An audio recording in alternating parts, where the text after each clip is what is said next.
Hello, YouTubers and fellow jazz artists, musicians, and jazz aficionados. Welcome to my YouTube channel. I had left off before, and we were talking about YouTube, YouTube video producers, or I don't know if you call them producer, or people that upload the videos, and they gotta have their own YouTube channels. Okay, there it is. YouTube channels that have helped me. And let me see here, what did I say? I said Nick Holmes. Go back if you want to hear what I said about him. Awesome. Jazz duets. Randy Hunter. Transcribe this lick. Do it. It's fun to really go through that and try to, try and take a lick you can do it as a lick for the day and put it through all 12 keys. So much to do. All right, and then I think the last one I said was Adam Neely, and I was trying to emphasize that he did everything. Here's another one.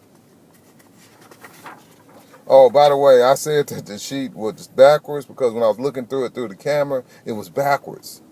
And see, I'm kind of low tech, as you can probably see, so, I realized that it righted itself. Anyway, let me see if I can see it. All right, let's keep this. Rick Beato, and I put him in an everything category. This man's life experience is just awesome. I go to him for inspiration. He loves classical. He loves rock. He's familiar with all styles of music. That's number one thing that impressed me. Number two, when he talked about, his music school experience. That had my full attention too, because, of course, I didn't go through all that. I got into school, my music school, but it was, I can go into detail too. I identified with what he was saying, and thank you, Rick. Thank you for sharing those stories with us. And I saw the video when you talked about what made Bach so great. Extensive. Oh man, getting into the Lydian mode. I forget it. I don't know if it's Lydian sharp or 11. I think that's what it was. And just getting down into the nitty gritty, just telling you why. It's not making just a statement. He's giving you examples. Okay, let me show you again. Rick, if you haven't heard of him, he's a producer. His name is Rick Beato, and I put him in the everything category. Okay, here's another one. This says learn jazz standards and learn jazz standards. Now, since I'm seeing that backwards, it's form and technique. The reason why I emphasize form, because I haven't counted how many play-alongs, backing tracks that he had on YouTube, but they're on there, and his commentary, analysis, and they really help. So I would learn jazz standards is one that I go to from time to time. Okay, here's another one. This is a big one for me. Hold this thing straight. Okay, hopefully y'all can see me. Okay, there we go. Bob Reynolds. I put him in the everything category. I love Bob Reynolds, man. The number one reason I love Bob Reynolds and what he's doing, because I have a family. And sometimes we don't see that aspect of the musicians, the family guy. We've all heard of the Charlie Parkers, and we've all heard of that musician that in some parts of their life they couldn't really get it together. And I know Charlie Parker was a family man in some parts of his life, and that's what his daughter, his adopted daughter, Chan Parker's daughter, I don't remember her name. That's what she said when I saw her in interviews.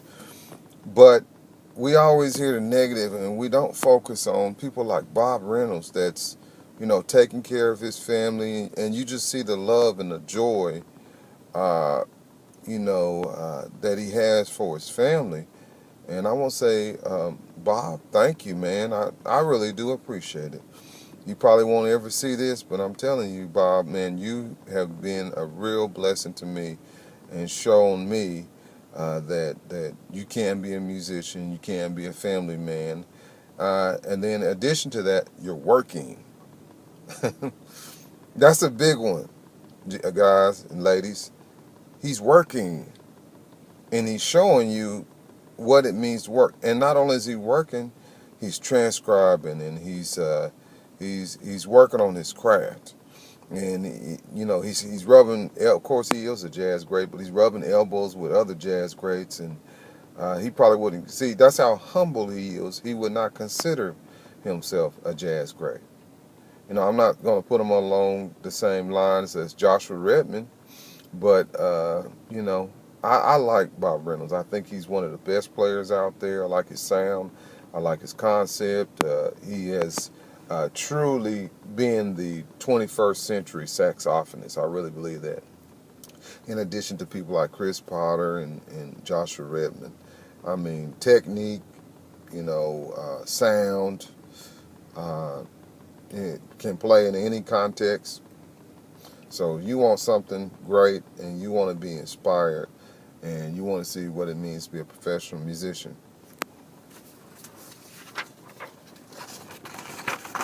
Bob Reynolds, and I put him in the everything category. Now, this next person, every time I watch some of her videos, I learn something. Every time. She's really quirky and funny and has a good sense of humor. And she's another one who has her family as the big part of her life. And you hear from time to time her talking about her family. And I really do appreciate that. Those of you who don't know, I have many children. I'm not going to tell you how many. You can guess maybe. Do a little research, but I got children, so my children are important to me, and I like to hear those musicians whose family is important to them as well. Now here it is. Here she is. Some of you probably already know who it is. See if you can guess. I give you 10 seconds. 5 seconds. Did you guess? Let's see. If you said Amy Nolte, Amy Nolte music, you are correct. You're good, man. You're good. Amy Nolte. Oh, man. It's just,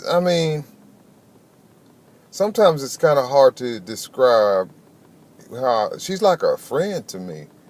Even though, she doesn't know me, but she's like a friend to me. And, I'm not some creepo or something. So you YouTubers out there freaking out, don't worry about it. She's like a friend to me. When I say a friend, a lot of things that she say, I identify with. For example, she was encouraging her audience to get rid of the real books. I'm laughing because when she was talking about she got volume 1 and volume 2 real book, put it in her backpack, and she said, hey, I'm a real jazz musician now. I felt that. The first thing I did when I first started playing was go get the real book. And, it was like the holy grail. Oh, then I can play everything. And, just the recent past 6 or 7 years, I'm like, just get it by ear. So I want to say thank you, Amy, for encouraging me. All right, now this one is kind of off the beaten path. I'm going to say this one, then I'm going to have to get off because I got, I don't want to go over 10 minutes. Or if I have to. All right, I got to see what I'm putting in. I may be too close. Okay. Now this says, just another flutist. The reason why I'm laughing about this one is she doesn't play jazz, but if you are a doubler, if you are a doubler and you play more than one jazz instrument and maybe you don't know that much about the flute, this will teach you everything, a lot about the flute, not everything. This will teach you a lot about the flute. And she's funny. I mean, just hilarious. I love, I can't remember her name. I'm sorry, I can't remember her name, but I just know her as the Just Another Flutist lady. And, you know, I like to watch her play, talking about breathing, talking about graduate school, which I'm getting ready to start. You know, talking about, you know, performances and going to gigs and you know, it could be mainly for classical musicians, but I really enjoy her show. So if you're a doubler and you want to go to the flute, you will appreciate, you know, that channel. All right, well, I'm going to come back later. So you're going to go to part 3 of YouTube videos that I found useful. Have a good